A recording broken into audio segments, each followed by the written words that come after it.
अच्छा जी, अब आगे चलते हैं। अब हम ना सेल्स टैक्स की चैप्टर नंबर 18 90% हमारा हो गया, चंद एक डेफिनेशंस रह गई हैं, वो जब हम वाइंड अप करेंगे तो हम एक ओवरव्यू लेंगे कि किस चैप्टर का हमने क्या कुछ छोड़ा है, वो हम बाद में डिस्कस करेंगे। बट राइट नाउ हम आगे चलते हैं और हम थोड़ा-सा अब ऑपरेटिंग पार्ट की तरफ एंटर होते हैं कि हमने किस तरह से चीज़ों को लेके चलना है, वो देखते हैं। सबसे पहले हम बात करते हैं किसकी? नॉर्मल गुड्स की।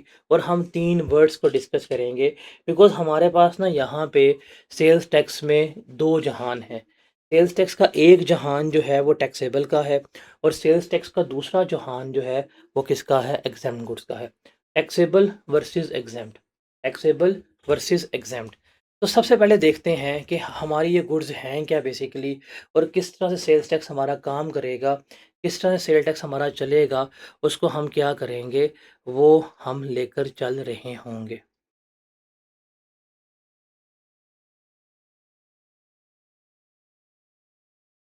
देखिए, सबसे पहले हम बात करेंगे नॉर्मल गुड्स की। किसकी? नॉर्मल गुड्स की बात करेंगे। आपकी नॉर्मल गुड्स का मतलब क्या है? आपका टैक्स का रेट जो है वो कितना है? 18% है। आपने सेल्स की 10 लाख की। 10 लाख के ऊपर 18% के हिसाब से आपने टैक्स लिया, वो कितना आया आपका? 1,80,000। ये बना आपका आउटपुट टैक्स। आपने वही सामान परचेज़ किया था 5 लाख का।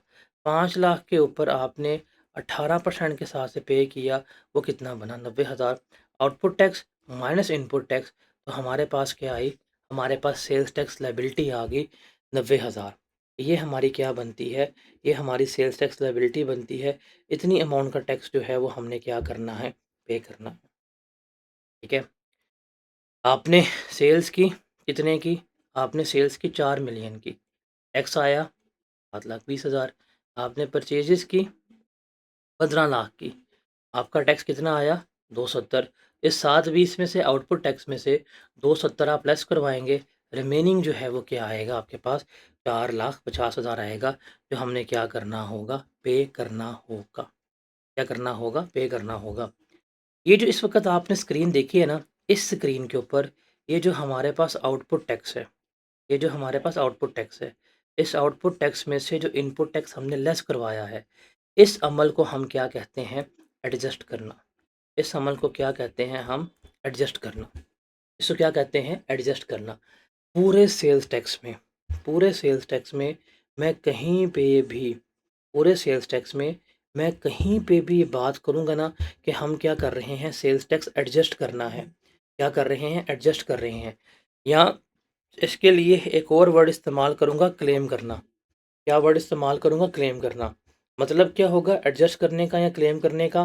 कि भाईजान, कि हमने आउटपुट टैक्स में से क्या लेस करवा रहे हैं? हम आउटपुट टैक्स में से इनपुट टैक्स जो है वो लेस करवा रहे हैं। हम क्या कर रहे हैं? आउटपुट टैक्स में से इनपुट टैक्स जो है वो लेस करवा रहे हैं।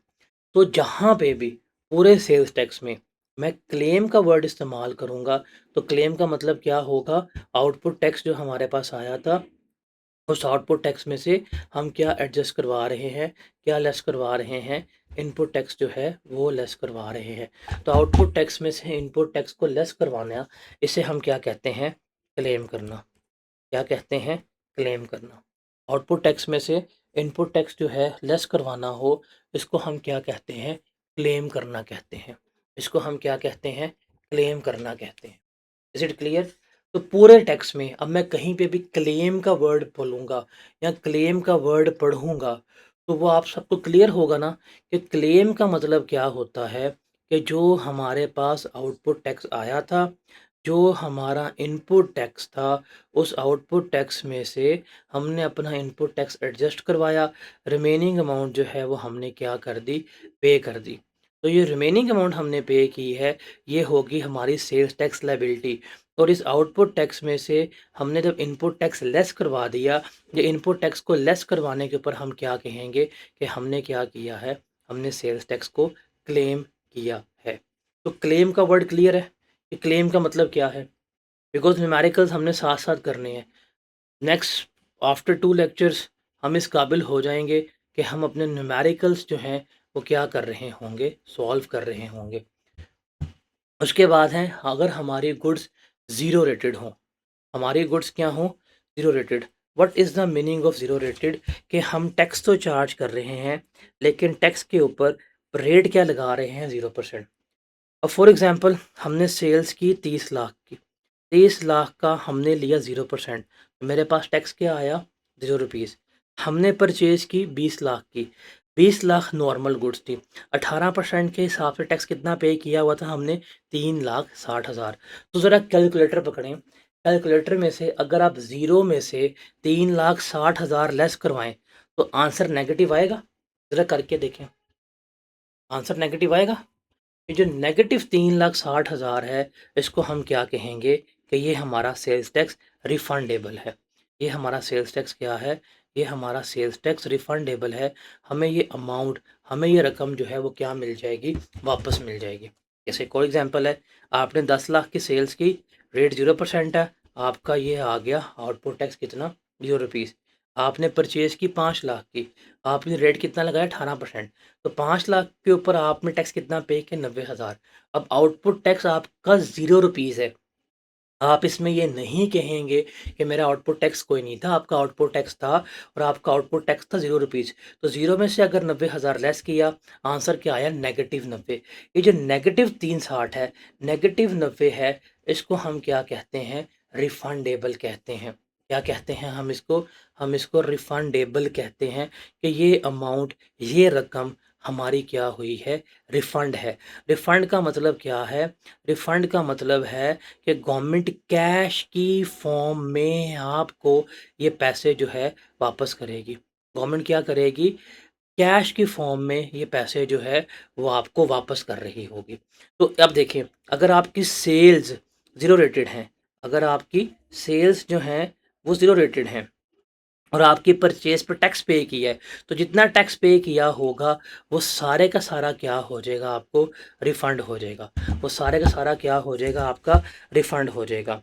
अच्छा, इसको अगर हम प्ले अराउंड करें, अगर आपने गुड्स सेल्स की, गुड्स जो सेल की वो भी ज़ीरो रेटेड थी और जो परचेज़ेज़ की थी वो भी ज़ीरो रेटेड थी। तो 100 पे 0, 0, 50 पे 0, 0, तो क्या लायबिलिटी आएगी? कुछ भी नहीं। एक और एग्ज़ाम्पल लेते हैं, आपने सेल्स की 5 लाख की गुड्स की, रेट कितना है? 18%। टैक्स कितना वसूल किया आपने? आपने टैक्स वसूल किया 90,000। आपने परचेज़ेज़ की गुड्स की 3 लाख की। कितना रेट था? 0%। 3 पे कितना बना? 0। तो 90 माइनस 0, क्या आंसर आया? 90,000। तो ये टैक्स लायबिलिटी आप कह रहे हैं। इसका मतलब क्या हुआ? इस एग्ज़ाम्पल से एक चीज़ बड़ी क्लियर है, वाज़िया तौर के ऊपर है कि अगर आपकी सेल्स ज़ीरो रेटेड है, अगर आपकी सेल्स जो है वो ज़ीरो रेटेड है, तो आपका इनपुट टैक्स जो है वो क्या होगा? रिफंड होगा। अगर आपकी सेल्स जो हैं वो ज़ीरो रेटेड है, आपका इनपुट टैक्स जो है वो क्या होगा? रिफंड होगा। तो हमने अभी तक 2 वर्ड पढ़े हैं। हमने पहला वर्ड पढ़ा क्लेम, दूसरा वर्ड पढ़ा रिफंड। तो क्लेम क्या होता है? रिफंड क्या होता है? ये आप लोगों को क्लियर है?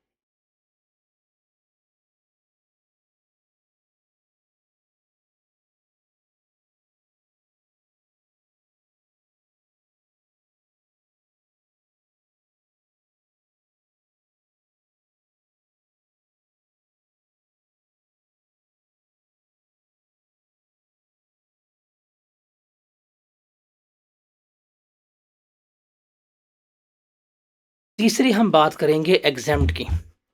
एग्ज़ेम्प्ट का मतलब है ही नहीं। एग्ज़ेम्प्ट का मतलब है वो चीज़ एग्ज़िस्ट ही नहीं कर रही। एग्ज़ेम्प्ट का मतलब क्या है? वो चीज़ एग्ज़िस्ट ही नहीं कर रही। What is the meaning of exempt? Exempt का मतलब है कि वो चीज़ जो है वो हमारी एग्ज़िस्ट ही नहीं कर रही। मतलब उसके ऊपर टैक्स है ही नहीं। एग्ज़ैम्प्ट का मतलब क्या है? उसके ऊपर टैक्स जो है वो है ही नहीं। जब किसी चीज़ के ऊपर टैक्स है ही नहीं, तो आप टैक्स कैलकुलेट कर सकते हो? सोच के बताएँ। जब एक चीज़ जो है उसके ऊपर टैक्स चार्ज ही नहीं होगा, जब एक चीज़ के ऊपर टैक्स जो है वो आपका चार्ज ही नहीं होगा, तो क्या आप कभी भी उसके ऊपर टैक्स कैलकुलेट करेंगे? The answer is no. अब फॉर एग्ज़ाम्पल सामान खरीद के लेके आए 5 लाख का। 5 लाख के ऊपर 18% के हिसाब से हमने इनपुट टैक्स कितना पे किया था? 90,000। हमने वो 5 लाख का सामान बेचते 10 लाख का। लेकिन जब 10 लाख का सामान बेचा, जब हमने सेल्स की, तो सेल्स के ऊपर तो टैक्स ही नहीं था। सेल्स के ऊपर तो टैक्स ही नहीं था। जब कोई चीज़ है ही नहीं, तो एग्ज़िस्ट ही नहीं कर रहा। तो जब चीज़ एग्ज़िस्ट ही नहीं कर रही, तो क्या ये इनपुट टैक्स कहीं एडजस्ट हो सकता है? क्या इनपुट टैक्स कहीं क्लेम हो सकता है? ये इनपुट टैक्स कहीं एडजस्ट हो सकता है? नहीं हो सकता। तो हम क्या कह देंगे? इस इनपुट टैक्स को वेस्ट कह देंगे। क्या कह देंगे? वेस्ट कह देंगे। फॉर एग्ज़ाम्पल 3 मिलियन की सेल्स है, टैक्स ही नहीं है, आउटपुट टैक्स कोई है ही नहीं। आप ये नहीं कहेंगे ज़ीरो है, ज़ीरो इससे पहले पड़ा था। आउटपुट टैक्स है ही नहीं। जब आउटपुट टैक्स है ही नहीं, इनपुट टैक्स किस में से एडजस्ट करेंगे? किसी से भी नहीं। तो कोई भी चीज़ आपकी यहाँ पर नहीं आएगी। आपने सेल्स की, टैक्स आया, आपके पास आ गया आउटपुट टैक्स। परचेज़ेज़ में टैक्स ही नहीं था, तो ये आपके पास क्या बन गई? टैक्स लायबिलिटी बन गई। तो बड़ी सिंपल सी बात है। इनपुट टैक्स जो है इन्वेस्टमेंट है। आप अगले बंदे को चॉकलेट्स ला के दे रही हैं, आप अगले बंदे को बुके ला के दे रही हैं, गिफ्ट ला के दे रहे हैं, फुल टाइम आप अपना इनपुट जो है वो दे रहे हैं। अगर और अगला बंदा कह रही मुझे इंटरेस्ट ही नहीं है, तो क्या होगा? वो सारी एफर्ट्स, वो सारे चॉकलेट्स, वो सारे बुकेज़ जो हैं, वो वेस्ट नहीं हो जाएँगे?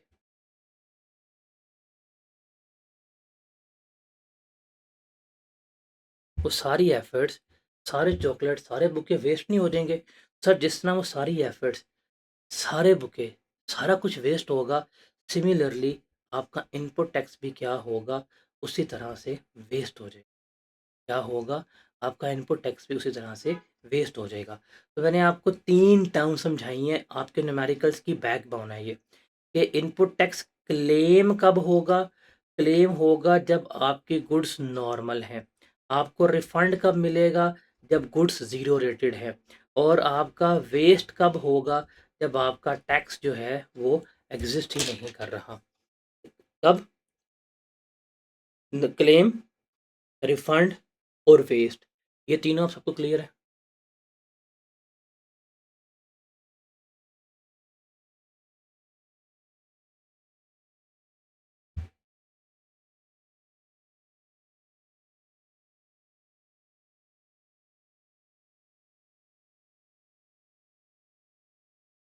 ये तीनों बातें क्लियर है।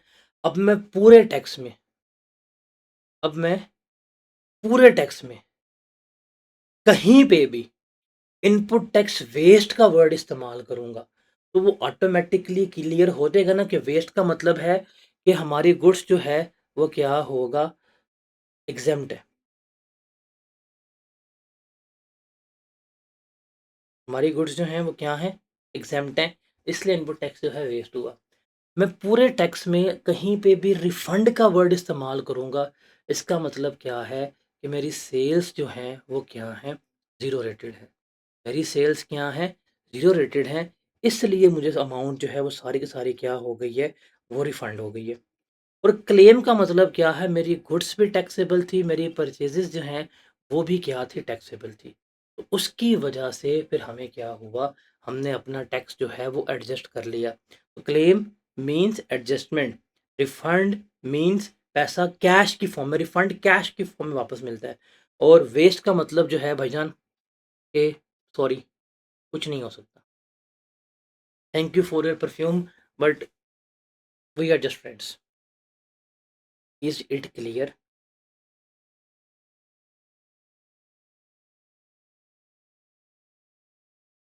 ये सब तो क्लियर है? सेल्स, परचेज़ सारा कुछ क्या होता है?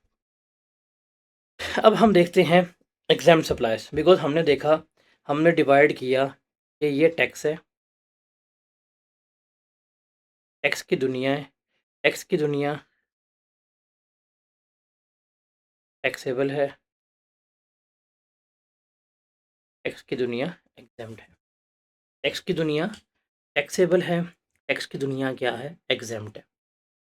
टैक्सेबल में फिर रेट हैं, कुछ 18% पे है, कुछ ज़ीरो पे है, कुछ मिनिमम पे है, कुछ फ़िक्स है, वो बिल्कुल अलग है। वो बिल्कुल जो है वो क्या है? अलग है, अलग तरीके से है। एग्ज़ैम्प्ट का मतलब है कि इसमें टैक्स ही नहीं है ही नहीं। तो हम सबसे पहले क्या इसको डिस्कस करते हैं, हम सबसे पहले एग्ज़ैम्प्ट गुड्स को डील करते हैं, ताकि हम एक एरिया कंप्लीट कर लें, एक एरिया हम वाइंड अप कर लें, उसके बाद जो है वो फिर हम दूसरे एरिया को क्या करेंगे, डिस्कस करेंगे। अच्छा मुझे बताएँ, कभी आप जब गोश्त लेने जाते हैं, गोश्त की दुकान के ऊपर, तो उसने कहा है कि बाजी 1000 रुपए किलो गोश्त है, लेकिन एक्स्ट्रा 180 रुपए दें सेल्स टैक्स के। कभी उसने ऐसा किया आपसे? Answer is no. कभी हुआ है कि बाजी धनिया लेने गई हैं, तो उसने कहा है कि जी धनिये के ऊपर टैक्स दूँगा, कभी ऐसा हुआ है? Answer is no. आप लोग स्टेशनरी खरीदते हैं, बुक्स वगैरह खरीदते हैं, अगर 500 रुपए की बुक है, तो क्या उस 500 रुपए की बुक के ऊपर आप एक्स्ट्रा 90 रुपए टैक्स के पे करते हैं?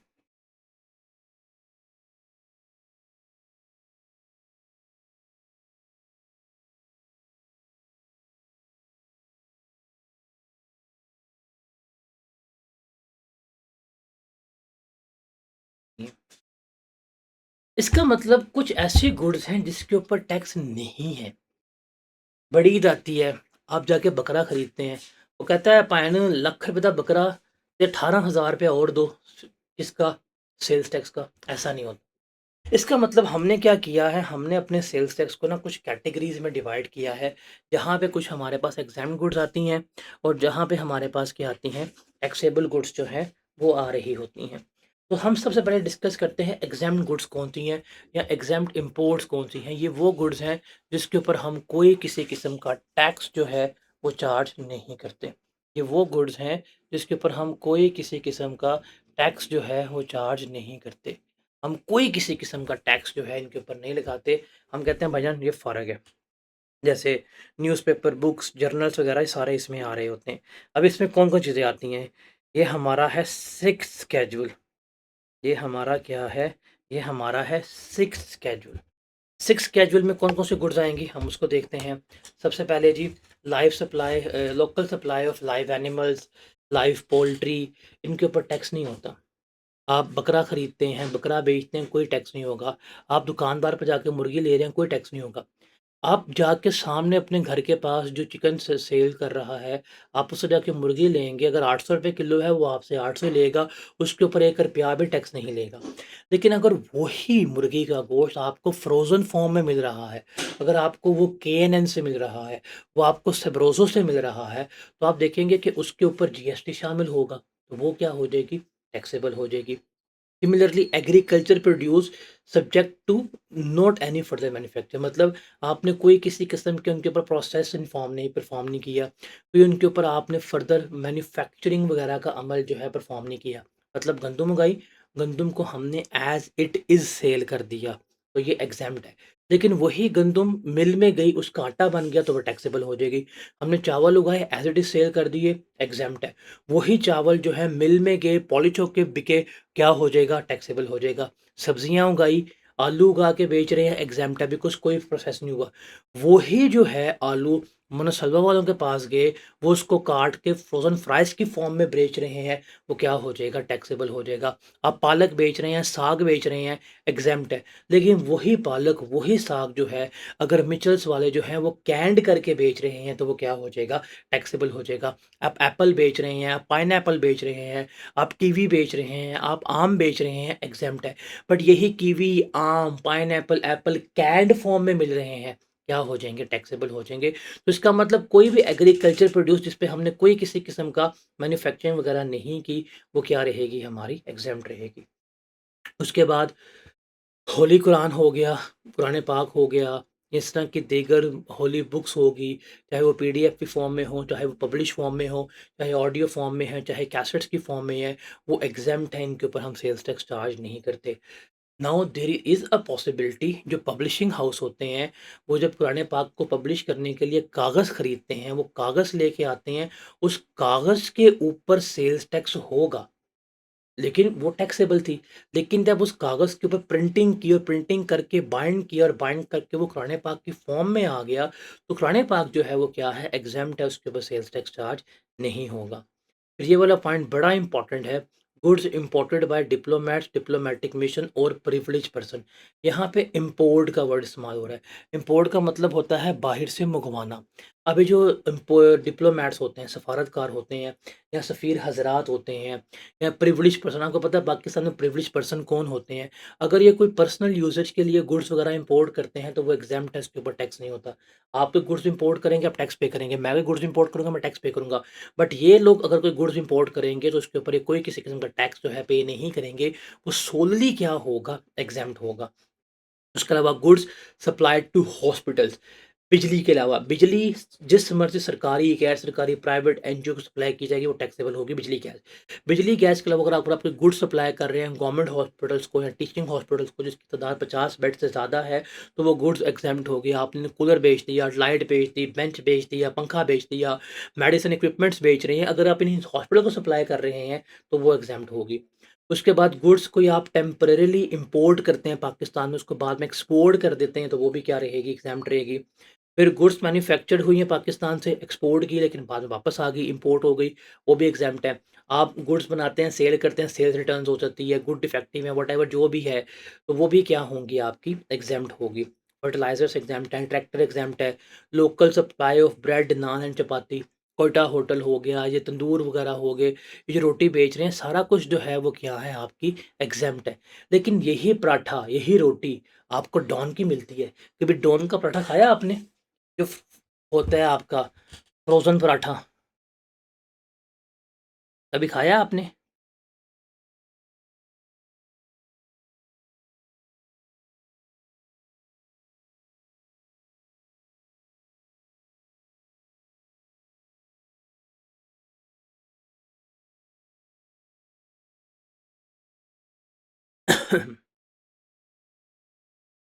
तो ये जो होगा ना आपका डॉन का, बनीज़ का पराठा, फ्रोज़न, ये टैक्सेबल है।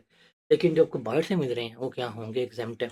उसके बाद जो एक्सपोर्ट प्रोसेसिंग ज़ोन्स के लिए मशीन वगैरह आप इस्तेमाल कर रहे होते हैं। अब एक्सपोर्ट प्रोसेसिंग ज़ोन्स कौन से हैं? जैसे गवादर हो गया, वो आपका एक्सपोर्ट प्रोसेसिंग ज़ोन है। उसके अलावा आपने मज़ीद एक्सपोर्ट प्रोसेसिंग ज़ोन बनाए हैं। अगर वहाँ पे कोई फैक्ट्री लगी हुई है, उस फैक्ट्री के लिए कोई मशीन इंपोर्ट कर रहे हैं, कोई रॉ मटेरियल इंपोर्ट कर रहे हैं, तो वो भी क्या होगा, वो क्या होगा, एग्ज़ेम्प्ट होगा। उसको हम टैक्स उसके ऊपर नहीं लगाएँगे। उसके ऊपर जो है वो हम टैक्स नहीं लगाएँगे। उसके बाद है import of raw material and machinery by registered exporter. जो रजिस्टर्ड एक्सपोर्टर है अंडर एक्सपोर्ट फैसिलिटेशन स्कीम, उसके अगर आपने कोई प्लांट या मशीनरी इंपोर्ट की है तो एग्जाम टैक्स लगेगा। फिर सप्लाई ऑफ फिक्स एसेट, ये फिक्स एसेट्स का मतलब है आपके पास, याद रखिएगा, यूज्ड एसेट्स। एक एग्जांपल दूंगा, समझिएगा। आप बनु मुख्तार के पास जाते हैं, आप इंटरवुड वालों के पास जाते हैं, इंटरवुड वाले हो गए, बनु मुख्तार वाले हो गए, ये फर्नीचर बेच रहे हैं। ये क्या कर रहे हैं, फर्नीचर बेच रहे हैं। जब वो फर्नीचर बेचेंगे तो वो सेल्स टैक्स लेंगे। मैं इंटरवुड वालों के पास गया, मैं जिस टेबल पे बैठा हुआ हूँ, मैं वो टेबल जो है वो ख़रीद के ले आया। मैं क्या किया, मैं उस टेबल को ख़रीद के ले आया। अब मैं इस टेबल को इस्तेमाल कर रहा हूँ और मैं इस टेबल को आगे सेल कर देता हूँ।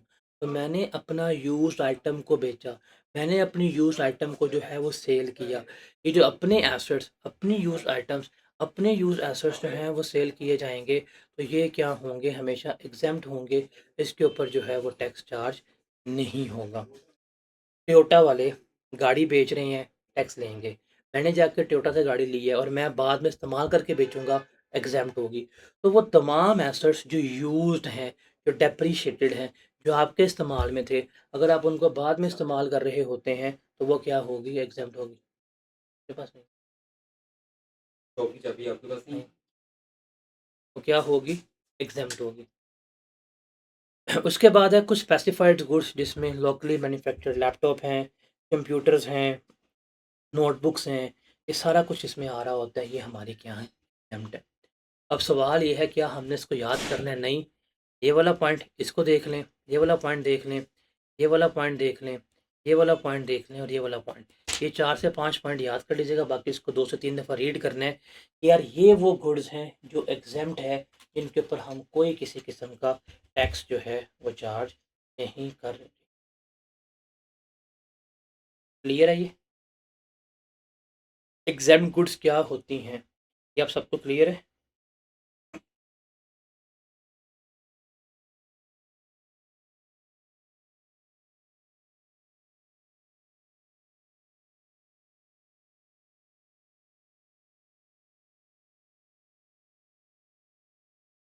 फिक्स्ड एसेट्स का मतलब है कि हम अपने यूज़ एसेट्स बेच रहे हैं। अपना ज़ाती इस्तेमाल, लैपटॉप, गाड़ी, इनकी हम बात कर रहे हैं।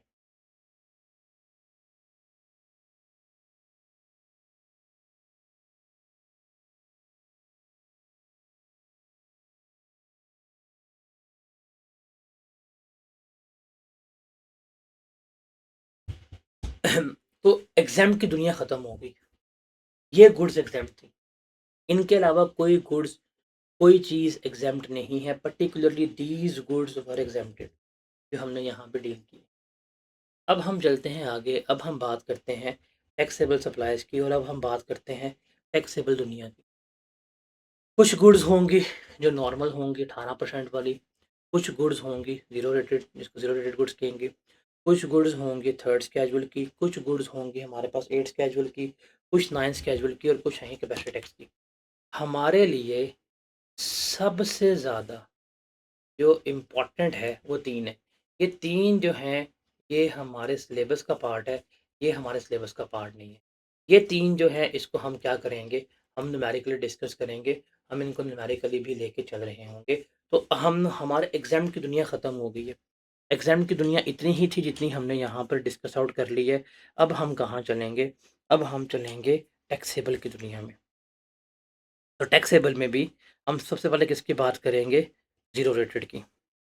जहाँ पे भी टैक्स में आपका वर्ड मिल गया ज़ीरो रेटेड, ज़ीरो रेटेड का मतलब क्या होगा? रिफंड। क्या होगा? रिफंड।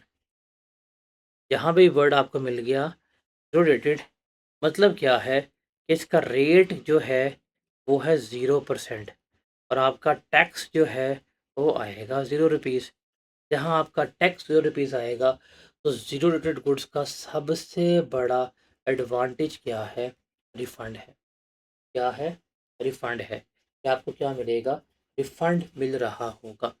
अब ये कौन-सी गुड्स जो हैं वो ज़ीरो रेटेड होंगी, उसको हमने यहाँ पर देखना है। तो रिमेंबर, जितनी भी एक्सपोर्ट्स हैं वो हमारी क्या हैं? ज़ीरो रेटेड हैं। पाकिस्तान से जितनी भी गुड्स आप बाहर बेचोगे वो ज़ीरो रेटेड है। जैसे फॉर एग्ज़ाम्पल, ये मोबाइल है, ये पाकिस्तान में बेच रहा हूँ मैं, इसके ऊपर टैक्स लूँगा 18%, लेकिन यही मोबाइल बना के पाकिस्तान से बाहर बेच रहा हूँ, एक्सपोर्ट कर रहा हूँ, तो ये क्या होगा? हमारा ज़ीरो रेटेड होगा। इसके अलावा फिफ्थ स्केड्यूल है हमारा, जब भी हम डिस्कस करते हैं उसमें कुछ गुड्स मेंशन हैं, वो भी हमारी क्या होती हैं? ज़ीरो रेटेड ट्रीट हो रही होती हैं। पेपर में सबसे जो इम्पोर्टेंट, जो सबसे अहम सवाल है, वो है कि बताएँ क्या सारी इम्पोर्ट्स, एक्सपोर्ट्स जो हैं वो ज़ीरो रेटेड होती हैं? The answer is no. Paper में सवाल है ये वाला, list the exception to the following general rules under the provision of sales tax act 1990। ये goods imported shall be charge to tax at a 0%। तो जो हम गुड्स इंपोर्ट करेंगे वो हम हमेशा 0% पे चार्ज करते हैं। बताएं इस रूल की कोई एक्सेप्शन है? मतलब क्या कि हम गुड्स भी एक्सपोर्ट कर रहे हैं लेकिन उसके ऊपर 0% रेट चार्ज नहीं कर रहे, यहाँ तो टैक्सेबल है, यहाँ तो हम उसको एग्जेम्प्ट रख रहे हैं। अब वो कौन सी हैं? वो 3 एक्सेप्शंस याद रखनी है। Number 1, goods held for export but not exported. या आपने गुड्स को रखा था एक्सपोर्ट करने के लिए लेकिन आपने उनको एक्सपोर्ट नहीं किया। गुड्स एक्सपोर्ट बट री इम्पोर्टेड। आप गुड्स बाहर भेजते हैं, आप कहते हैं जी रिफ़ंड लो, रिफ़ंड लेने के बाद वापस गुड्स को ले आते हैं। सर ये भी आपकी जो रेटेड रेट नहीं होंगी। उसके बाद अगर आपने एक्सपोर्ट की है Iran, Afghanistan, China, Iran, Afghanistan और चाइना, ये भी आपकी ज़ीरो रेटेड रेट नहीं होगी, बिकॉज़ साथ में आए हैं, ये ठा करके हमारा सामान पहुँच जाता है। इंडिया से वैसे हमारी बनती नहीं है। तो अगर आप ईरान, अफ़गानिस्तान और चाइना को कोई गुड्स एक्सपोर्ट करेंगे, तो ये हमारी क्या ट्रीट होंगी? ये हमारी ज़ीरो रेटेड ट्रीट नहीं होगी, बल्कि नॉर्मल 18% रेट ही हम क्या करेंगे? हम लगा दें। Is it clear?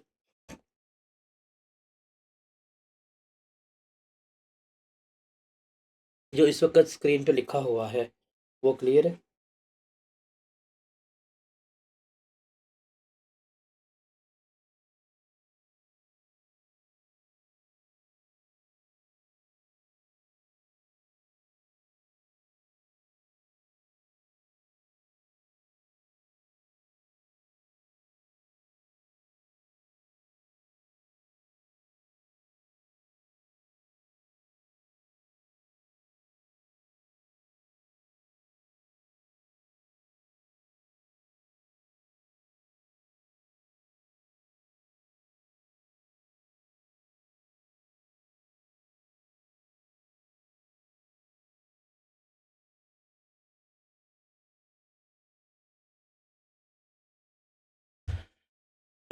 उसके बाद है और हमारे गुड्स कौन-कौन से जो हैं, वो ज़रूर आते हैं। एक्सपोर्ट्स तो हमने पढ़ लिया, एक्सपोर्ट्स तो हमने पढ़ लिया।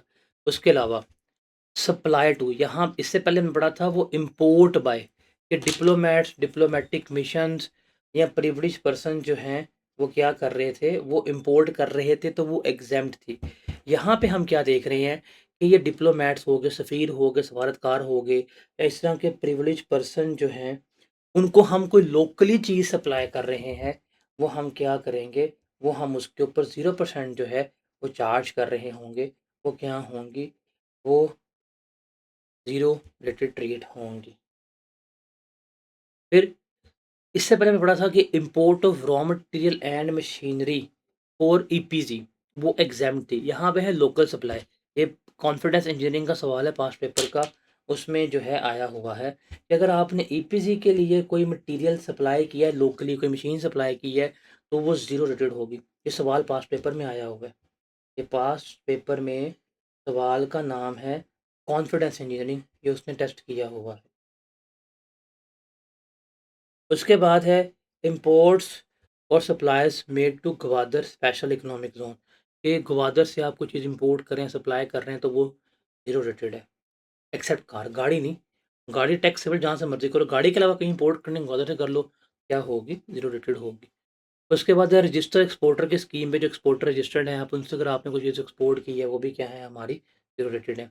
उसके बाद ये वाला पॉइंट बड़ा इंपॉर्टेंट है, ये पास्ट पेपर में 3 दफ़ा टेस्ट हो चुका हुआ है। सीमा एसोसिएट में और अभी रिसेंट भी सवाल आया है कि देखें एक फ़्लाइट जो है, वो लाहौर से उठी है और कहाँ जा रही है? कराची। फ़्लाइट कहाँ से उठी है? लाहौर से। कहाँ जा रही है? कराची। इसको हम कहते हैं डोमेस्टिक फ़्लाइट। इसको हम क्या कहते हैं? Domestic flight. अगर इस डोमेस्टिक फ़्लाइट पे आपने अवाम को कंज़म्पशन के लिए, आपने अवाम को कंज़म्पशन के लिए, चीज़ों को इस्तेमाल करने के लिए कुछ चीज़ें दी हैं, जैसे फूड आइटम्स दे दी हैं आपने अवाम को, टिश्यू दे दिया, खाने-पीने के सामान दे दिया, तो वो नॉर्मल ही ट्रीट होगा। वो क्या ट्रीट होगा? वो आपका नॉर्मल ही ट्रीट होगा। इवन जो जहाज़ इस्तेमाल हो रहा है, जो उसकी लोकल सारी सप्लाई है, जो तेल इस्तेमाल हुआ, वो लोकल ट्रीट होगा। लेकिन यही फ़्लाइट अगर लाहौर से उठ के दुबई जाती है, अब डोमेस्टिक फ़्लाइट में अगर आपने खाने-पीने का सामान दिया, दही दी है, 18% रेट है लगा लो। लेकिन वही दही अगर आपने उस फ़्लाइट में दिया जो फ़्लाइट लाहौर से बाहर जा रही है, दुबई जा रही है, तो रिमेंबर उसमें आपने कोई खाने-पीने का इस्तेमाल का सामान दिया होगा, वो क्या ट्रीट होगा? आपका ज़ीरो रेटेड। मतलब वही जेट फ्यूल, वही तेल जहाज़ में इस्तेमाल हो रहा है डोमेस्टिक फ़्लाइट का, नॉर्मल वही जेट फ्यूल, वही तेल इस्तेमाल हो रहा है उस जहाज़ में, जो जहाज़ पाकिस्तान से बाहर जा रहा है, तो वो क्या होगा? ज़ीरो रेटेड ट्रीट हो रहा होगा। ये पास्ट पेपर में 2 से 3 दफ़ा जो है, ये वाला पॉइंट पेपर में टेस्ट हुआ। Is it clear?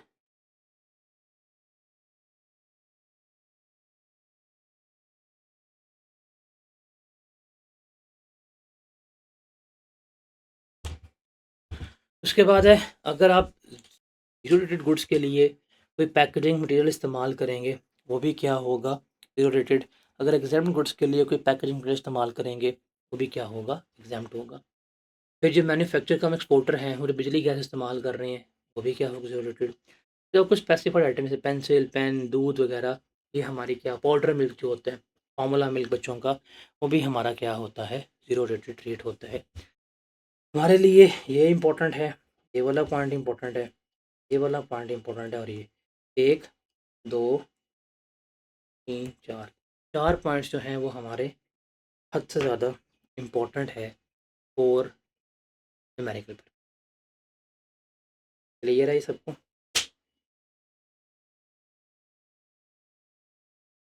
उसके बाद तो बात कर रहे हैं रिफंड्स की।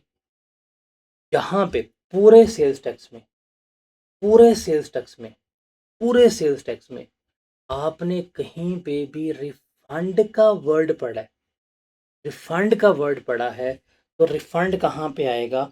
Zero rating. ज़ीरो रेटिंग के अलावा आपको कभी भी रिफंड जो है नहीं मिलेगा।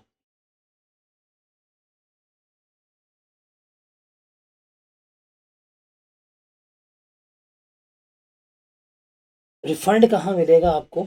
हमेशा ज़ीरो रेटिंग पे। अब रिफंड का प्रोसेस क्या है, किस तरह रिफंड मिलेगा, इसको समझना है, रट्टा इसका भी नहीं मारना।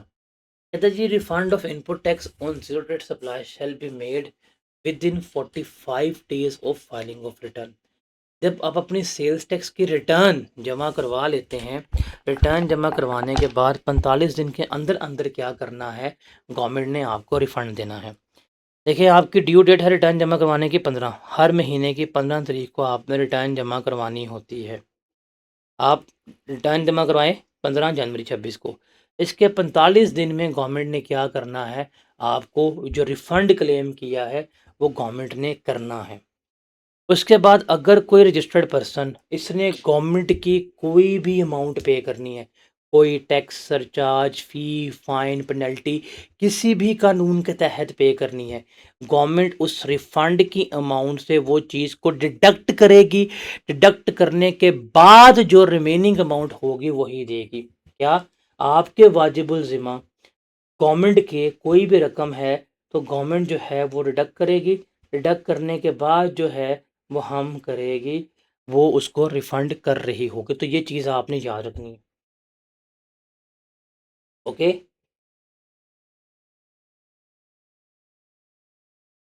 अच्छा उसके बाद है पॉइंट नंबर 4।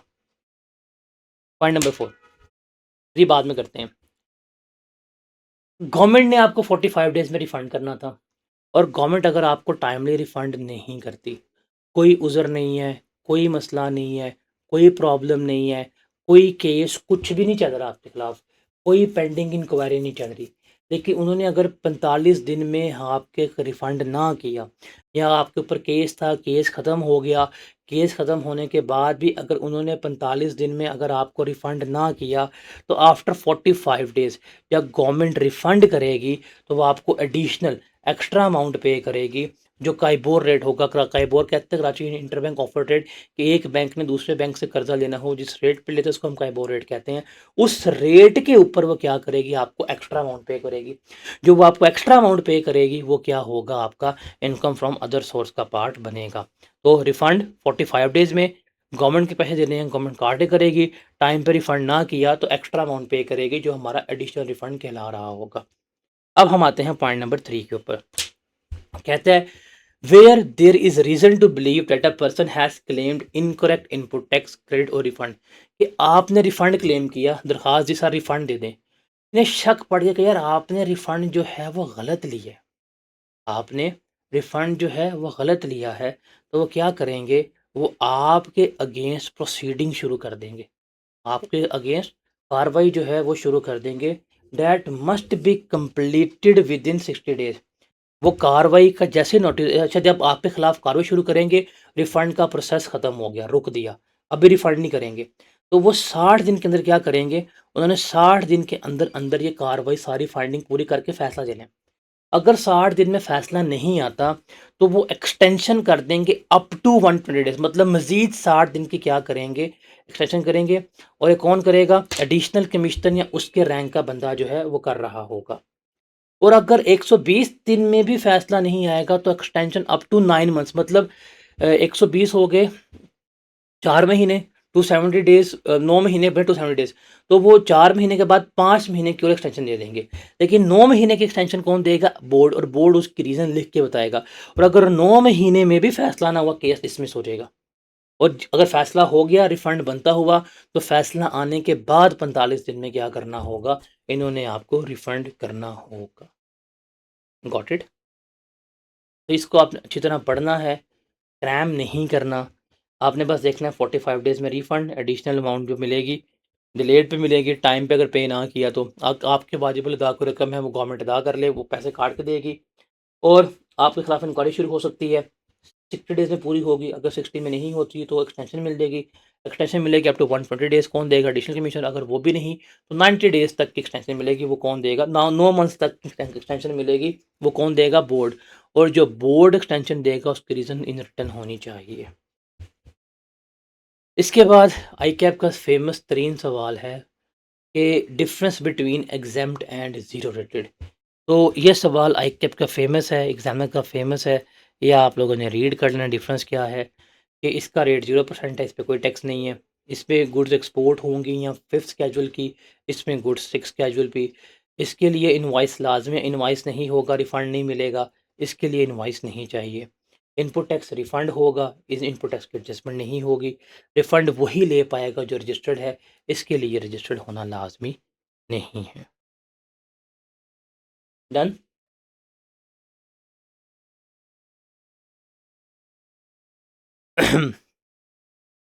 उसके बाद है जी हमारे पास अब नॉर्मल गुड्स। हमने वेस्ट को पढ़ लिया, हमने रिफंड को पढ़ लिया, अब हम आते हैं नॉर्मल गुड्स। ये 10 लाख की सेल की 18% के हिसाब से 1,80,000 लिया, 5 लाख की खरीदारी की 18% के साथ 90,000 पे किया, इस 1,80 में से 90 लेस किया, रिमेनिंग पे कर दिया। इसको हम क्या कहते हैं? इसको हम कहते हैं क्लेम करना। क्या कहते हैं? क्लेम करना। अब हम इस पे जाएँगे। अच्छा, इसमें याद रखिएगा कि अगर एक बंदा रजिस्टर्ड है, रजिस्टर्ड बंदा दूसरे रजिस्टर्ड बंदे को सेल करेगा, तो वो उससे 18% ही टैक्स लेगा। लेकिन अगर एक बंदा रजिस्टर्ड है, रजिस्टर्ड बंदा सेल्स टैक्स में किसी अनरजिस्टर्ड बंदे को सेल कर रहा है, तो उससे 18% टैक्स तो लेगा, लेकिन 4% फर्दर टैक्स भी ले रहा होगा।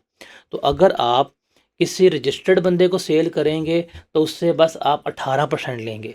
लेकिन किसी अनरजिस्टर्ड बंदे को सेल करेंगे, 18% टैक्स भी लेंगे, प्लस आप उससे 4% फर्दर टैक्स लेंगे।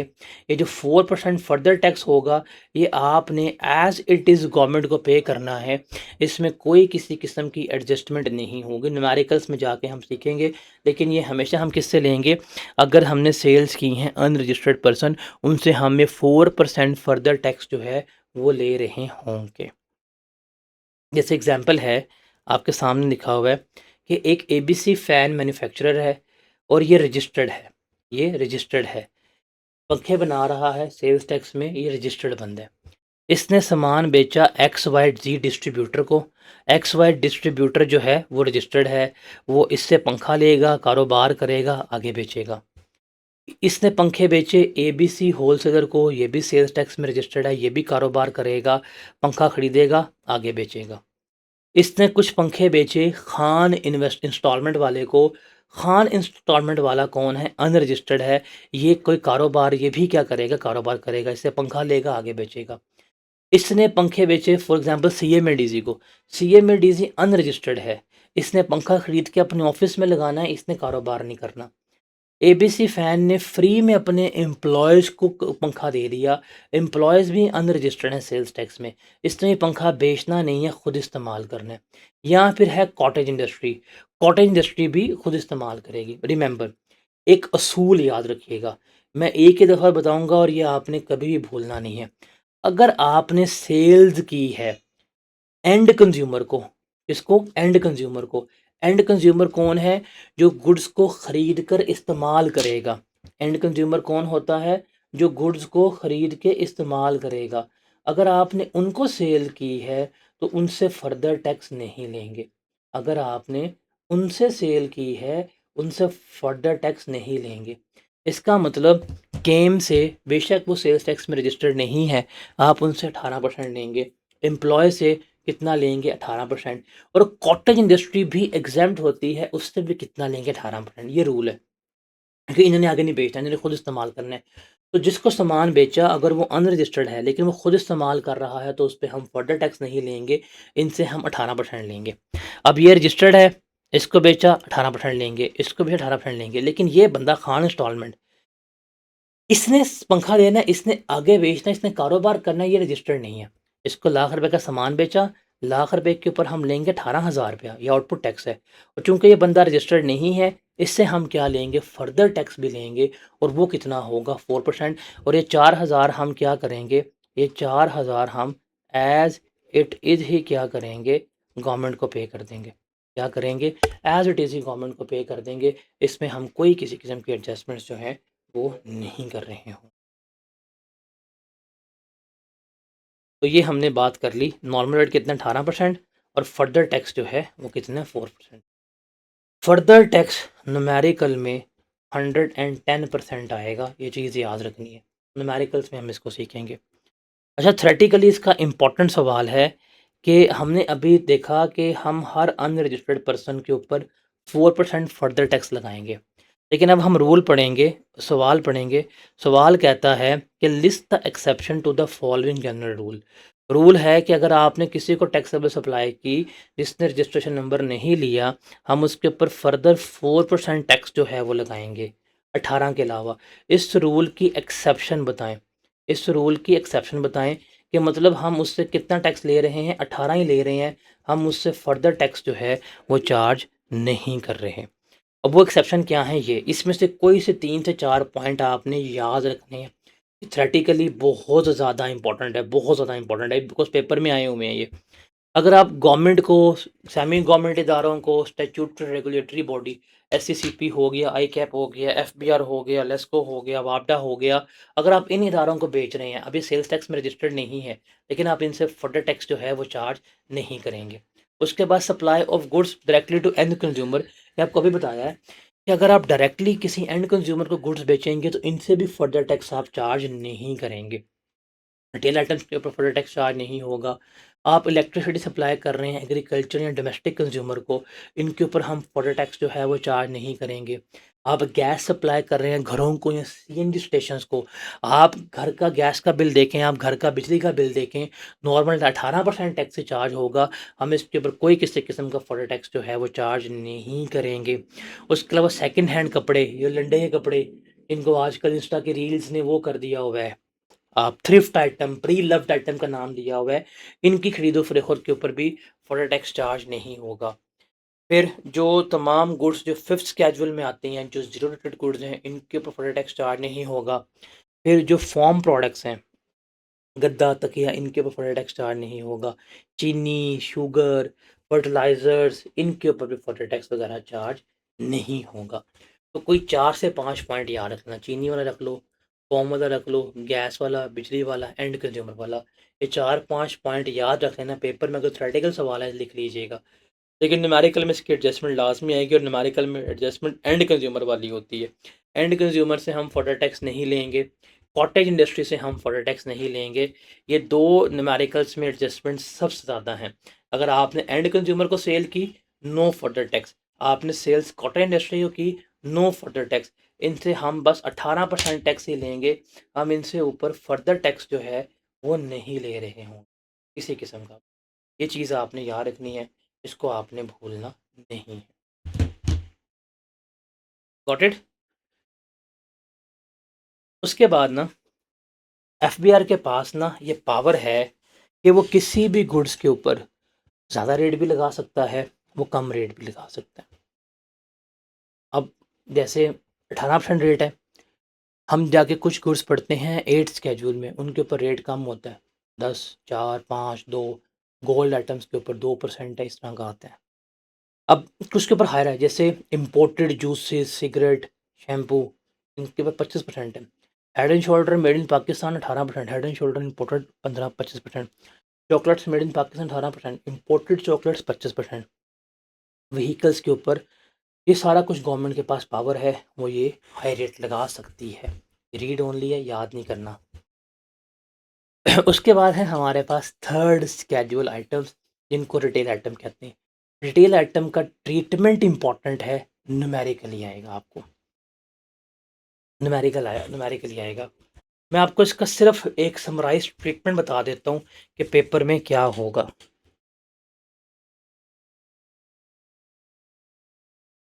जब भी बच्चे जो है ना, वो टेक्स्ट का पेपर देते हैं और टेक्स्ट के पेपर में जब फेल होके आते हैं, तो कभी एग्ज़ामिनर कमेंट्स पढ़ें और एग्ज़ामिनर कमेंट्स में जाके सेल्स टैक्स का न्यूमेरिकल पढ़ेंगे ना, तो सेल्स टैक्स के न्यूमेरिकल में सबसे ज़्यादा बच्चों ने जो गलतियाँ की होती हैं, वो थर्ड स्केड्यूल में की होती हैं।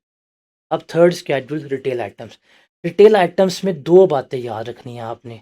नंबर 1 कि इनके ऊपर कोई डिस्काउंट अलाउ नहीं होता। मतलब अगर एक चीज़ की कीमत 1000 रुपया है, वो 1000 ही रहेगी। आप उससे कभी भी 900 रुपये का नहीं बेच सकते। ये वाहिद चीज़ जो है, वो क्या है आपने याद रखनी है। सेकेंडली इसका ट्रीटमेंट क्या होता है कि वैल्यू ऑफ सप्लाई में इसकी सप्लाई वैल्यू जो है, वो क्या होती है, रिटेल प्राइस होती है। ये सिर्फ़ 2 बातें आपने याद रखनी है न्यूमेरिकली। वैल्यू क्या होगी, रिटेल प्राइस, और डिस्काउंट हमेशा इसके ऊपर डिसअलाउ होगा। न्यूमेरिकल्स में यही 2 ट्रीटमेंट आते हैं, लेकिन रिटेल आइटम इंपॉर्टेंट है। ऑलमोस्ट 90% न्यूमेरिकल्स में, अच्छे वाले न्यूमेरिकल्स में इसकी एडजस्टमेंट मिलेगी। गलतियाँ करते हो, गलतियाँ नहीं करनी। ये 2 ट्रीटमेंट याद करना, न्यूमेरिकल्स में आप लोगों को सिखा दूँगा। अब रिटेल आइटम्स क्या हैं? Third schedule items. अब समझिएगा कि कैसे काम करती हैं और किस तरह से ये काम नहीं करती। फॉर एग्ज़ाम्पल, जितनी भी एफएमसीजीज़ होती हैं, फास्ट मूविंग कंज्यूमर गुड्स, ये साबुन, सर्फ़, टूथपेस्ट वग़ैरह। आप टूथपेस्ट जिस बंदे से लेके आए हैं, वो गली मोहल्ले का दुकानदार है। वो जो गली मोहल्ले का दुकानदार है, क्या वो कोई किसी किस्म का सेल्स टैक्स में रजिस्टर्ड होगा? सोच के बताएँ। वो जो गली मोहल्ले का दुकानदार है, क्या वो सेल्स टैक्स में रजिस्टर्ड होगा? बिल्कुल भी नहीं। गली मोहल्ले का दुकानदार तो रजिस्टर्ड नहीं है। लेकिन साबुन तो उससे लेके आए हैं, टूथपेस्ट तो उससे लेके आए हैं। वो जब उससे साबुन लेके आए हैं, टूथपेस्ट लेके आए हैं, वो तो बंदा अनरजिस्टर्ड है। तो अनरजिस्टर्ड बंदा टैक्स नहीं ले सकता। तो टैक्स नहीं ले सकता, तो गवर्नमेंट के पास टैक्स कैसे जाएगा? बिकॉज़ पाकिस्तान में सबसे ज़्यादा यही गुड्स इस्तेमाल होते हैं, साबुन, सोडा, सिगरेट सिगरेट, चाय पत्ती, दूध, बोतल, सबसे ज़्यादा ये है। पाकिस्तान बिलियंस ऑफ रुपीज़ की चाय पीता है। पाकिस्तान में बिलियंस ऑफ रुपीज़ के सूटे लगते हैं। अब ये सारा रिटेल आइटम्स में है। गवर्नमेंट के पास टैक्स कैसे जाएगा? बिकॉज़ असूल ये है, टैक्स सिर्फ़ वही ले सकता है जो सेल्स टैक्स में रजिस्टर्ड होगा। ये लोग तो रजिस्टर्ड नहीं है, तो कैसे टैक्स लेते हैं? गवर्नमेंट ने कहा कि हम इन गुड्स को ना पकड़ेंगे दुकानदार से नहीं, मैन्युफैक्चरर से। गवर्नमेंट क्या करती है? गवर्नमेंट जाती है मैन्युफैक्चरर के पास जो इन गुड्स को बना रहा है। वो पूछते हैं कि भाई तुम जो प्रोडक्ट बेच रहे हो क्या कीमत है? 300 रुपए की। वो कहते हैं ये कीमत खुद तय करो। ये मैन्युफैक्चरर कीमत खुद तय करेगा कि ये मेरी कॉस्ट है, ये मेरा प्रॉफ़िट है, ये मेरा मार्जिन है, ये मेरा मार्कअप है, इतनी कमीशन पे करूँगा, इतनी डिस्ट्रीब्यूशन कॉस्ट, सारा कुछ। ये जो दुकानदार हज़रात ये बिस्किट, चाय, बोतल, सिगरेट सारा कुछ बेच रहे होते हैं, इनको कमीशन मिलती है बेचने की, 2 रुपए, 5 रुपए, 10 रुपए, ये क्या मिलती है? कमीशन। ये सारा कुछ तय करके ना मैन्युफैक्चरर कहता है ठीक है जी, मैं प्रोडक्ट को कितने का बेचूँगा? 300 का। फिर वाले कहते हैं ठीक है, 300 पे टैक्स कितना बनता है? वो कहते हैं 54 का। कहते हैं ओके। वो टैक्स जो है वो किससे लेके जाएँगे? मैन्युफैक्चरर से। कैसे? एफबीआर गवर्नमेंट, मैन्युफैक्चरर ने गुड्स बनाई, उसने गुड्स की कीमत तय कर ली 500 रुपया। ये 500 रुपया जो है वो रिटेल प्राइस है। ये वो कीमत है जो मैन्युफैक्चरर चाहेगा उसको रिसीव हो। इसमें उसका प्रॉफ़िट, इसमें उसकी ड्यूटीज़, टैक्सेस, कमीशन, डिस्ट्रीब्यूशन, सारा कुछ शामिल होगा। ईच एंड एवरीथिंग इसमें शामिल होगा। इसका सारा कुछ कैलकुलेट करके कहा ठीक है जी, मैं 500 की गुड्स बेचना चाहूँगा। उसने कहा ठीक है। उसने कहा इस पे लगाओ 18%, कितना बनता है? जी 90। उसने कहा से हो गया सेल टैक्स। उसने कहा प्रोडक्ट के ऊपर मेंशन करो 500 रुपया प्लस 90 रुपए, कितना हुआ? 590। जैसे ही मेंशन किया, ये 90 रुपए का सेल्स टैक्स एफबीआर किससे ले जाएगा? मैन्युफैक्चरर से। गुड्स बनी, प्रोड्यूस हुई, 90 रुपए वो लेके चला गया मैन्युफैक्चरर से। अब वो कहेगा भाई बेचो। जब वो मैन्युफैक्चरर बेचेगा, दुकानदार के पास मैं जाऊँगा, 590 रुपए देकर सामान लेके आऊँगा, पैसे मैं दुकानदार को दूँगा, दुकानदार डिस्ट्रीब्यूटर को। जब डिस्ट्रीब्यूटर पीछे देगा मैन्युफैक्चरर को, तो वो कहते हैं मैन्युफैक्चरर ऑटोमैटिकली उससे रिकवर कर ले। गवर्नमेंट किससे लेके जा रही है? मैन्युफैक्चरर से। तो अब गवर्नमेंट को टैक्स पूरा मिल रहा है। आप देखिएगा कि चाय की पत्ती के ऊपर बैच नंबर लिखा होगा, टूथपेस्ट के ऊपर बैच नंबर लिखा होगा, ये हेड एंड शोल्डर पे बैच नंबर लिखा होगा। कभी नोटिस किया है? इन सारे प्रोडक्ट्स के ऊपर बैच नंबर लिखा हुआ है।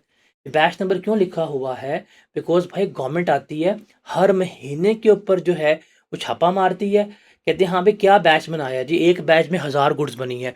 वो 1000 गुड्स कैलकुलेट करते हैं, एक गुड का टैक्स 90 रुपए है, 90 इंटू 1000 किया, इनके पास 9 लाख रुपए आया, 9 लाख रुपए लेके चले गए सुकून से। इस तरह गवर्नमेंट टैक्स किससे लेते हैं? मैन्युफैक्चरर से। जब मैन्युफैक्चरर से ले लिया तो अब गवर्नमेंट के पास टैक्स पूरा आ गया, गवर्नमेंट को भाई कोई टेंशन नहीं है। वो चीज़ 590 की बिकती है, नहीं बिकती, वो चीज़ 700 की बिकती है, वो चीज़ 800 की बिकती है, वो चीज़ 1000 की बिकती है, अरब की बिकती है। गवर्नमेंट को इस चीज़ से कोई कंसर्न नहीं है, गवर्नमेंट को इस चीज़ से कोई किसी किस्म की टेंशन जो है वो नहीं है। अब इस कीमत क्या तय हुई थी? 500। अगर दुकानदार इसको 450 की बेचे, यहाँ 450 पे टैक्स कितना बनेगा? 81। लेकिन गवर्नमेंट 90 लेके जा चुकी है। अब वो चाह के भी बेचे तो सस्ती नहीं बेच सकता। अगर वो 500 की चीज़ 450 की बेच रहा है तो भाई गवर्नमेंट के पास टैक्स 90 रुपए चला गया है। हालांकि 450 पर टैक्स कितना बनता था? 81 रुपीज़। तो 81 नहीं आता, गवर्नमेंट को टैक्स पूरा मिल गया, इसलिए इनके ऊपर डिस्काउंट जो है वो अलाउ नहीं होता। इसलिए हम कहते हैं कि ये हमेशा किसके ऊपर जाएंगी? रिटेल प्राइस पे। तो रिटेल प्राइस क्या होती है वो बता दी। रिटेल आइटम्स के लिए लाजमी है कि इनकी कीमत प्रिंटेड हो, लिखी हो, छापा लगा हो, लीगली प्रिंटेड या इम्पोज्ड हो, ये लाजमी है। प्रोडक्ट की प्राइस जो है वो इसके ऊपर क्या होनी चाहिए? मेंशन्ड होनी चाहिए। Got it? ये सारा कुछ बुक में लिखा हुआ है, आप इसको देख लीजिएगा। जैसे देखें, कीमत क्या है इसकी? Retail price 389.83। इसमें तमाम टैक्सेस, कमीशन, ड्यूटीज सब कुछ शामिल हैं। इस पे इसने टैक्स लगा दिया और ये कीमत। अब ये टैक्स गवर्नमेंट जो है पैकेजेस से लेके चली गई है। जब मैंने जाके 460 का लिया, मैंने दुकानदार को दिया, दुकानदार ने आगे दिया, उसने पीछे दिया, तो अल्टीमेटली खुद ही जो है उसने क्या कर लिया? रिकवर जो है करवा लिया। अब आप अक्सर देखते हैं कि 460 की चीज़ मेट्रो वाले 450 की दे रहे हैं, तो 10 रुपये क्यों छोड़ रहे हैं? ये 10 रुपये का डिस्काउंट दे रहे हैं, वो इस प्रोडक्ट पे डिस्काउंट नहीं दे रहे, बल्कि वो पैकेजेस वाले, कारफूर वाले जो हैं वो अपने प्रॉफिट्स पे डिस्काउंट दे रहे होते हैं।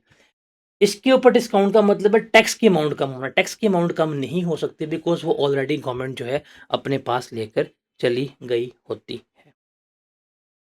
क्लियर है ये भाईजान? जैसे ये है 169.49, ये रिटेल प्राइस है, ये इसके ऊपर क्या है? सेल्स टैक्स है, ये कीमत है। ये सेल्स टैक्स इससे गवर्नमेंट लेके चली गई है। मैं जब दूंगा, दुकानदार को दिया 200 रुपया, दुकानदार देगा मैन्युफैक्चर को, मैन्युफैक्चर अपने पैसे पूरे कर ले। ठीक है जी। रिटेल प्राइस क्या होती है ये बता दिया। रिटेलर कौन होता है? रिटेलर वो बंदा होता है जो आम कंज्यूमर को, जो पब्लिक को गुड्स जो है वो क्या कर रहा है? सेल कर रहा है। कौन है? गुड्स जो है वो क्या कर रहा है? सेल कर रहा है। इसको हम क्या कहते हैं? रिटेलर कहते हैं। इसको हम क्या कहते हैं? रिटेलर कहते हैं। अब रिटेलर जो है ये इनवॉइसेस होती हैं। इनवॉइस का फॉर्मेट क्या होता है? इनवॉइस के ऊपर आपका नाम लिखा होगा, आपका sales tax registration number, contact date, time, कौन डील कर रहा है, सारा कुछ, आइटम, क्वांटिटी, रेट, टोटल। तो आपके पास आ जाएगा कि भाई टोटल क्वांटिटी कितनी बनती है, टोटल कितना बना। फिर देखें डिस्काउंट मेंशन है, आफ्टर डिस्काउंट कितना। तो टैक्स की डिटेल्स जो हैं वो सारी की सारी बनी होती हैं। इसको हम क्या कहते हैं? इनवॉइस कह रहे होते हैं। ये इनवॉइस कौन इशू करेगा? हमेशा रजिस्टर्ड पर्सन। और ये इनवॉइस कौन इशू करेगा? रजिस्टर्ड रिटेलर इशू करेगा। कौन इशू करेगा? जो आपका रजिस्टर्ड रिटेलर होगा वही ये इनवॉइसेस जो है वो क्या कर रहा होगा? इशू कर रहा होगा। तो अब रिटेलर की बात करें, दुकानदार की। अब देखा कुछ ऐसे दुकानदार हैं, इनके पास कंप्यूटर लगा हुआ है, ये आपसे टैक्स ले रहे हैं, या आपको इनवॉइस दे रहे हैं। जैसे ये दुकानदार हो गया, ये दुकानदार हो गया, इनके पास इनवॉइसेस हैं, सिस्टम है, ये टैक्स ले रहे हैं। कुछ ऐसे भी दुकानदार हैं, ये टैक्स नहीं ले रहे, ये इनवॉइस नहीं देते। तो ये एफबीआई में रजिस्टर्ड है, ये एफबीआई में रजिस्टर्ड नहीं है, इनसे टैक्स लिया जा रहा है। जब इनसे टैक्स लिया जा रहा है, हम अभी डिस्कस करते हैं कि जो रिटेलर्स हैं ना, दुकानदार, इनकी दो टाइप्स हैं। एक है टियर वन रिटेलर और दूसरे हैं other than tier one retailer. इनको हम कहते हैं स्पेसिफाइड रिटेलर्स, इसको हम कहते हैं नॉन स्पेसिफाइड रिटेलर्स। जो टियर वन रिटेलर्स हैं ना, इनके लिए लाजमी है कि ये क्या होंगे? सेल्स टैक्स में रजिस्टर्ड होंगे। सेल्स टैक्स में रजिस्टर्ड भी होंगे, अपनी इनवॉइस वगैरह मेंटेन भी करेंगे, आउटपुट टैक्स भी लेंगे, ये सारा कुछ कर रहे होंगे। ये इनके लिए लाज़मी है, compulsory for them to get registered in sales tax. Output tax maintain करेंगे, इनपुट टैक्स मेंटेन करेंगे, सेल्स टैक्स के रिटर्न्स जो हैं वो हर साल जो है वो क्या करेंगे, जमा करवा रहे होंगे। अब सवाल क्या इसको याद करना है? नहीं। टियर वन रिटेलर्स जो हैं वो क्या है, आपका रिटेल ओनली है। अब ये कौन है? ये कोई भी रिटेलर जो एज ए नेशनल या इंटरनेशनल चेन के तौर पे काम कर रहा है, जैसे कारफूर, अल्फता, मेट्रो, इन ये आपके कौन होंगे? Registered retailer. फिर कोई भी रिटेलर जो किसी भी एयर कंडीशन शॉपिंग मॉल में बैठा हुआ है, प्लाजा में, सेंटर में, जैसे ये एम्पोरियम हो गया, डॉलमेन हो गया, पैकेजेस हो गया, अल्फता हो गया, यहाँ पे जो बैठे हुए हैं इनको। अच्छा, इन देखा होगा कभी आप एम्पोरियम जाएँ या डॉलमेन जाएँ, एक तो आउटलेट्स बने हैं, वो आउटलेट्स के लिए लाज़मी है रजिस्टर्ड हो। एक के कुछ रास्ते में ना काउंटर्स लगे हुए हैं, कियोस्क खोखे, उन वो रजिस्टर्ड नहीं होंगे, उनके लिए लाज़मी नहीं है, other than that everyone gonna be registered. उसके बाद जो है कोई भी रिटेलर जिसका, ये कोई भी दुकानदार, ये जो उनसे बाहर बैठे हुए हैं गली मोहल्ले के, जिसका पिछला बिजली का 12 महीने का बिल 1.2 मिलियन से अबव होगा, उसके लिए भी लाज़मी है वो कौन होगा? रजिस्टर्ड होगा। फिर होलसेलर कम रिटेलर जो बल्क में खरीदता है, बल्क में बेच रहा है, उसके लिए लाज़मी है रजिस्टर्ड हो। या वो रिटेलर जो टैक्स विदहोल्ड कर रहा है, जो विदहोल्डिंग एजेंट है, जो पेमेंट करते हुए टैक्स काटेगा, उसके लिए भी लाज़मी है वो सेल्स टैक्स में क्या होगा? रजिस्टर्ड होगा। उसके बाद वो तमाम रिटेलर्स जो पॉइंट ऑफ सेल मशीन लगा के बैठे हैं, मतलब जो ऑनलाइन पेमेंट्स एक्सेप्ट कर रहे हैं through debit card, through credit card, उनके लिए भी लाजमी है वो क्या होंगे? वो रजिस्टर्ड हो रहे होंगे। या उसके अलावा कोई भी पर्सन जिसको एफपीआर ने स्पेसिफाई कर दिया, वो बंदा क्या होगा? रजिस्टर्ड होगा। सर ये डेफ़िनेशन है, ये डेफ़िनेशन याद नहीं करनी, ये रीड ओनली है, बस बताया है कि ये लोग जो हैं वो स्पेसिफाइड रिटेलर्स हैं, इनके लिए सेल्स टैक्स में रजिस्टर्ड होना लाज़मी है। ये रजिस्टर्ड होंगे, आउटपुट टैक्स मेंटेन करेंगे, इनपुट टैक्स मेंटेन करेंगे, सेल्स टैक्स के रिटर्न हर महीने जो है वो क्या करेंगे? जमा करवा रहे होंगे। जो इन्होंने टैक्स पे किया होगा, ये उसको एडजस्ट, रिफंड, व्हाटएवर जो भी इनका रिफंड है, इनका क्लेम है, इनका वैसा सारा कुछ कर रहे होंगे। क्लियर है? जो इनके अलावा है ना, वो है नॉन स्पेसिफाइड, वो गली मोहल्ले के रिटेलर जो हैं, हाजी साहब जो हो गए, उनकी बात कर रहे हैं, असलम साहब हो गए, इनकी बात कर रहे हैं, शेख साहब हो गए, किराने वाले, इनकी बात कर रहे हैं। ये सेल्स टैक्स में रजिस्टर्ड नहीं है। इनको लगता है कि गवर्नमेंट इनसे टैक्स नहीं ले रही, गवर्नमेंट इनसे टैक्स लेके जा रही है। आपको ये तो पता है ना कि कोई भी दुकानदार जो है, वो डोमेस्टिक मीटर पे ऑपरेट नहीं कर सकता। कोई भी दुकानदार जो है, वो डोमेस्टिक मीटर के ऊपर ऑपरेट नहीं कर सकता। ऐसे ही है, जो है ना लाइनमैन जो होता है जो मीटर रीडर होता है, वो गवर्नमेंट का सबसे बड़ा मुखबर होता है। वो गवर्नमेंट को हर चीज़ बताता है कि भाई एन दुकान खोली है। आप आज अपने घर में बैठ के दुकान खोलने, within a week LESCO वाले आएँगे, आपका मीटर उतार के ले जाएँगे, भाई मीटर चेंज कराओ। यूँ छापा पड़ेगा, यूँ। आपका मीटर क्या हो जाएगा? कमर्शियल हो जाएगा। अब जब आपका मीटर कमर्शियल हो गया और आप सेल्स टैक्स में रजिस्टर्ड नहीं हैं, तो अब क्या करेंगे? अगर आपका बिल 20,000 रुपए तक है, 18% नॉर्मल टैक्स होगा।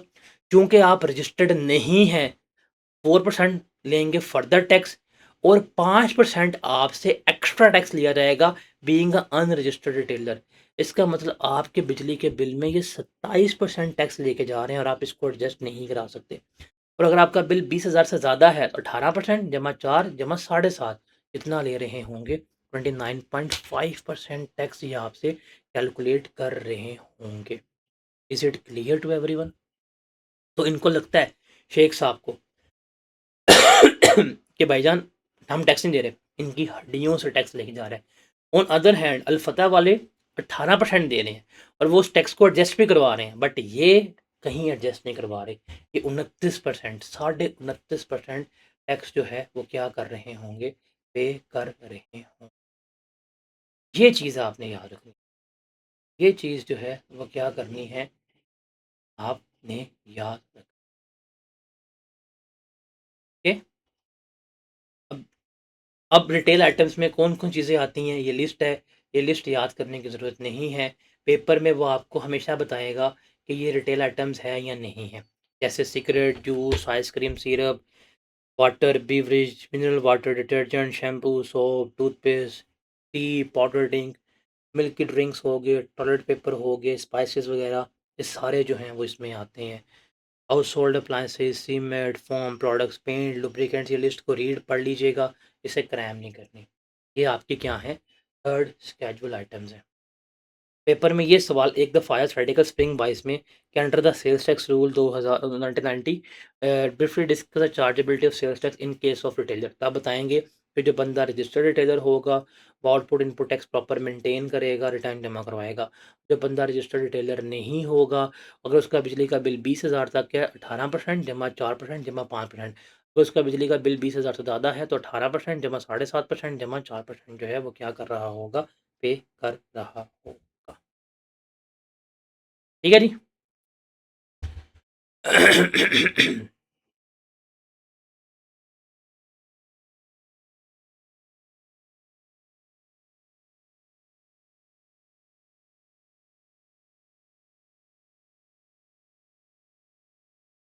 हाँ भी क्लियर है, तो हम इसको जो वाइंड अप करते हैं। कल का लेक्चर में हम डेबिट नोट, क्रेडिट नोट और वर्किंग जो है वो डिस्कस करेंगे। कल का लेक्चर थोड़ा बड़ा करवाऊंगा, इट विल बी अराउंड 2.5 घंटे। कल सैटरडे है, तो कल मैं आपको मैसेज कर दूंगा, अलर्ट रहिएगा। इस टाइम पे नहीं कराऊंगा, कल मैं आपको अर्ली ही करवाऊंगा, क्योंकि मैंने कल एसबीआई नहीं जाना। कल मैं टाइम पे ऑफिस आऊँगा सुबह, तो हम इसको माइट भी अच्छे टाइम पे ही कर लें। मोस्ट प्रोबेबली हम इसको तो 4:15 के करीब कर रहे होंगे, मतलब जिस टाइम पे एफएआर होती है उस टाइम पे कल करवा के मैं वाइंड अप करूँगा। ठीक है, तो चैप्टर नंबर 18 भी हो गया हुआ है, 19 भी हाफ हो गया हुआ है। कल के लेक्चर में हम चैप्टर नंबर 19 को कंप्लीट कर रहे हैं, वाइंड अप कर रहे हैं। तो कल के लेक्चर में मैं आपको एक दफ़ा कंप्लीट करवा दूंगा, उसके बाद बुक से जो पॉइंट रह गया हुआ हम डिस्कस करके इसको वाइंड अप करेंगे, ताकि हम इसके फिर न्यूमेरिकल्स जो हैं वो कर सकें। अब सिर्फ क्या रह गया है, डेबिट नोट क्रेडिट नोट की एडजस्टमेंट, क्योंकि वो न्यूमेरिकली आती है। नंबर 2, इनपुट टैक्स की अपोर्शनमेंट और इनपुट टैक्स डिसअलाउ, ये 3 चीज़ें रह गई हैं न्यूमेरिकली जो आती हैं। उसके बाद चैप्टर नंबर 19 हमारा ख़त्म हो जाएगा। तो कल हम इंशाल्लाह चैप्टर नंबर 19 ख़त्म कर रहे हों, बिकॉज़ कल क्लास में अर्ली करवाऊँगा और मैं कल इसको ख़त्म करूँगा ताकि संडे को मैं आपसे कुछ न्यूमेरिकल शेयर करूँ, आप उनको देखें, और मंडे को हम रजिस्ट्रेशन, डी रजिस्ट्रेशन वगैरह जो है उसको डिस्कस कर रहे हैं। ठीक है जी, तो मिलते हैं इंशाल्लाह कल। कल अलर्ट रहिएगा। अल्लाह हाफिज़।